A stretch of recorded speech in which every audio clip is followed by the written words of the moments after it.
Some big games on the high school slate. I'm Barry Tramel along with Oklahoman writer Cameron Jourdan. We're in the Oklahoman newsroom, and it is a big high school football week. Cameron, we got three big games, including a state championship rematch. We got Bethany and Tuttle. Yeah, it's going to be a really big game this week down in Tuttle.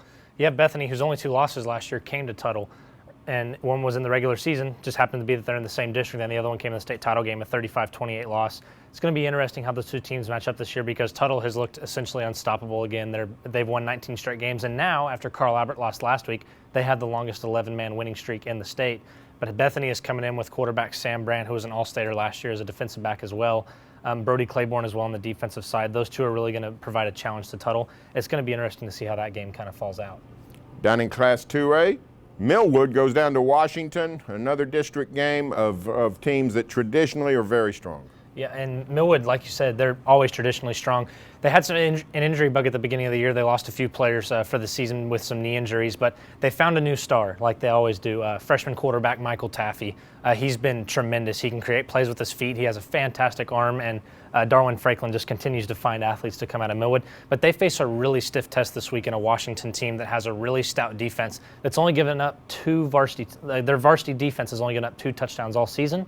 And their offense is still finding its groove. Sophomore receiver Kobe Scott is someone who Coach Brad Beller has really praised. He's 6'3", really lanky. He played defensive back last year and is still learning the receiver position, but he's really given the Washington offense a chance to throw the ball downfield and open it up and give more room for Lance Spalding to run the football. And then finally, one more game, and one of our upstart teams. If you take a look at Cameron's 6A1 rankings, the top 4 teams are not all the 4 superpowers from the Tulsa area.